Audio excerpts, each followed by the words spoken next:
नमस्कार, संस्कृत कक्षा में आपका स्वागत है और आज हम पढ़ने वाले हैं व्यंजन संधि। तो व्याकरण हम पढ़ रहे थे, व्याकरण में आज हम व्यंजन संधि पढ़ेंगे। व्यंजन संधि को पढ़ने से पहले हमें एक वर्ण तालिका देखनी होगी। वर्ण तालिका यानी कि जिसमें अलग अलग वर्ग होते हैं, का वर्ग, चा वर्ग, टा वर्ग, ता वर्ग और पा वर्ग। प्रत्येक वर्ग में 5-5 वर्ण होते हैं। वर्ण यानी कि अक्षर। तो का वर्ग में 5 अक्षर कौन से होते हैं? का, खा, गा, घा, ड़ा। हम इनको अपनी 5 फिंगर्स पे गिन सकते हैं। चा वर्ग में चा, छा, जा, झा, इया, ये हमको 5 फिंगर पे याद होने चाहिए। ऐसा नहीं है कि बस हमने एक वर्ण तालिका देख ली बस काम हो गया।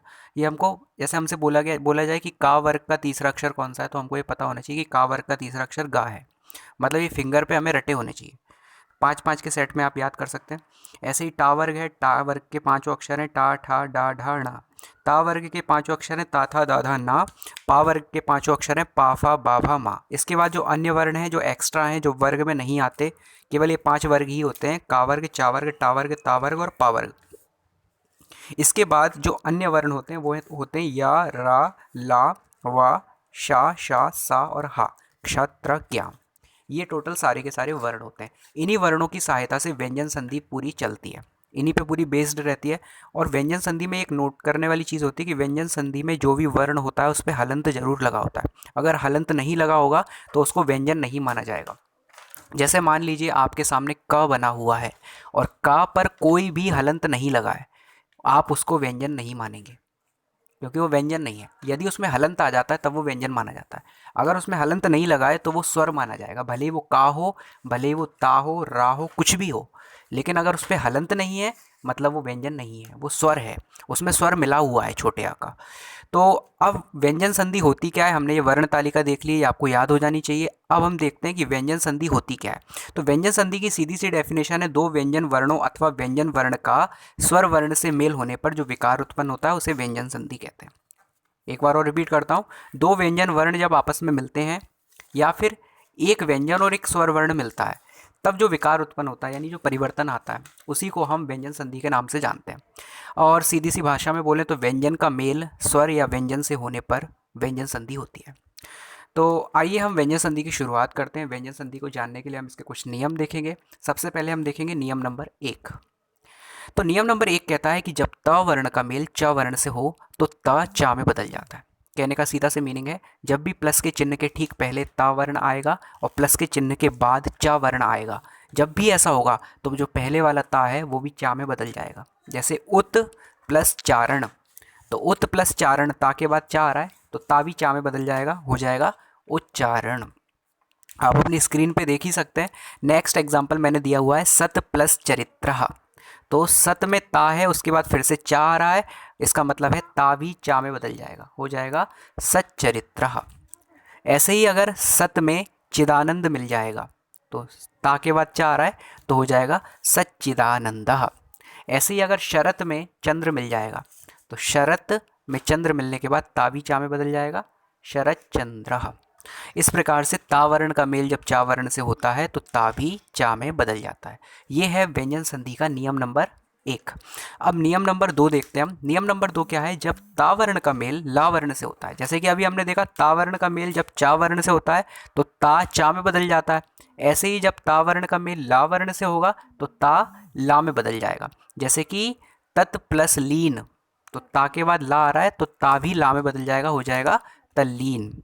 ऐसे ही तत् प्लस लय, तो ता के बाद ला आ रहा है तो ता भी ला में बदल जाएगा, हो जाएगा तल्लय। ऐसे ही उत प्लस लास, तो उत का मतलब होता है ऊंचा जोर से, लास का मतलब होता है खुशी प्रसन्नता।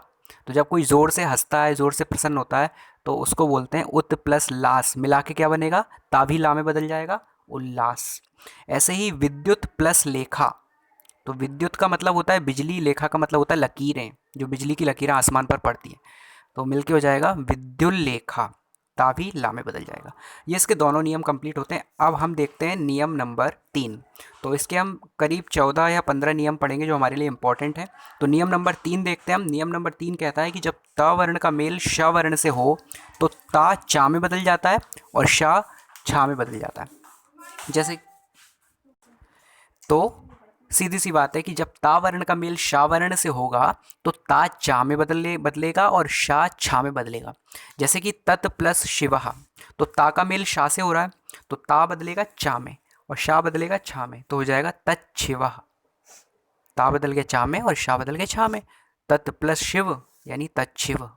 ऐसे ही सत प्लस शील, तो ता के बाद शा आ रहा है तो ता चा में और शा छा में बदल जाएगा, हो जाएगा सच्शीलः।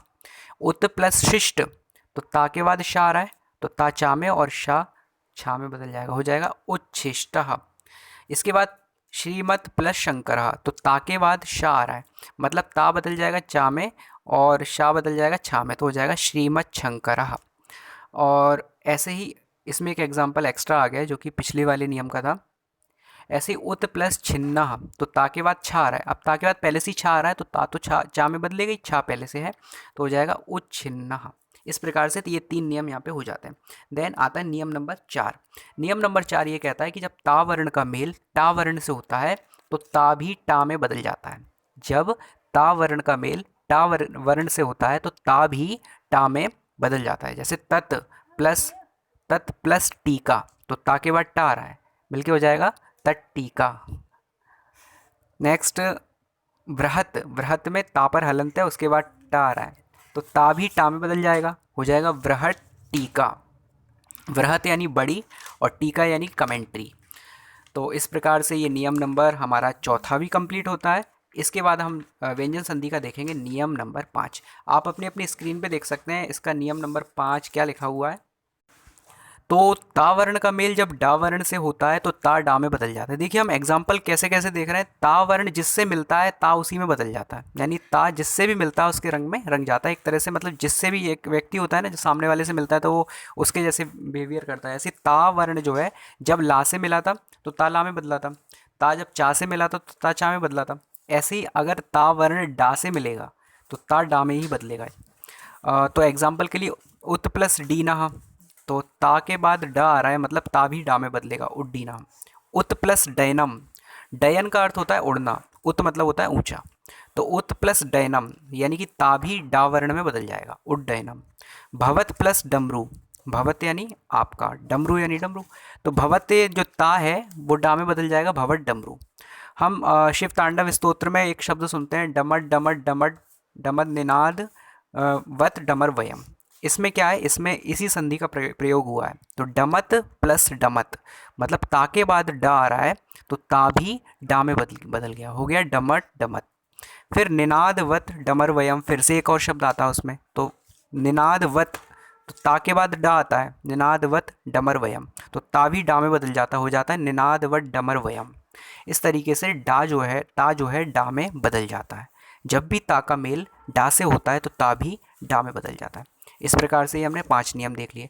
छठवां नियम हम देखते हैं कि किसी शब्द के अंत में जब माँ वर्ण हो और उसका योग किसी भी व्यंजन वर्ण से हो जाए, यानी कि जब किसी भी शब्द के अंत में हलंत के साथ माँ आ जाए, मतलब उसमें हलंत होना चाहिए। अगर हलंत नहीं होगा तो वो स्वर मिश्रित व्यंजन माना जाएगा, हलंत होगा तो वो पूर्णतः शुद्ध व्यंजन माना जाएगा। तो शब्द के अंत में जब माँ वर्ण होगा और उसका योग किसी भी व्यंजन वर्ण से हो जाएगा तो वो जो माँ है वो अनुस्वार में बदल जाएगा। अनुस्वार आप जानते ही हैं जिसको हम अंकी बिंदी बोलते हैं। तो माँ वर्ण जो है वो अनुस्वार में बदल जाता है। किस कंडीशन में बदलता है, जब किसी शब्द के अंत में माँ वर्ण होता है और उसका योग किसी व्यंजन वर्ण से हो जाता है। उस कंडीशन में जो माँ है वो अनुस्वार में बदल जाता है और हम दोनों शब्दों को अलग अलग ही लिख देते हैं, उनको योग करके नहीं लिखते। जैसे सत्यम धन वध, तो सत्यम धन वध लिखा है तो जो माँ है हलंत वाला वो अनुस्वार में बदल जाएगा, हो जाएगा सत्यम वध। ऐसे ही हरिम धन वंदे, तो हरिम वंदे। धर्मम धन चर, तो हो जाएगा धर्मम चर। ऐसे ही कार्यम धन कुरु, कार्यम कुरु। धर्मम धन कुरु, धर्मम कुरु। पुण्यम धन कुरु, पुण्यम कुरु। इस प्रकार से ये हमें देखना है। आप स्क्रीन पे देख ही सकते हैं, अच्छे से समझ ही लेंगे। इसके बाद हम बढ़ते हैं नेक्स्ट नियम की ओर, यानी नियम नंबर 7। नियम नंबर 7 कहता है कि जब किसी वर्ग के पहले वर्ण यानी कि का चा टा ता पा, इसका मेल किसी वर्ग के तीसरे या चौथे वर्ण से, बोले तो यारा लवा हा से हो जाए, या फिर तीसरे या चौथे वर्ण बोल सकते हैं हम का गा और जा, इस तरीके से जो हर वर्ग के तीसरे वर्ण होते हैं उनसे हो जाए, या फिर किसी स्वर से हो जाए, तो जो पहला वर्ण था काचा टाता पा वो अपने ही वर्ग के तीसरे वर्ण में बदल जाता है। जैसे कि वाक प्लस ईश, तो का जो पहला वर्ण है जब वो स्वर से मिल रहा है ईश से, बड़ी ई से, तो का गा में बदल रहा है। देखिए अपने वर्ग के तीसरे वर्ण में बदल रहा है। तो का तीसरा वर्ण होता है गा, तो हो जाएगा वागीश।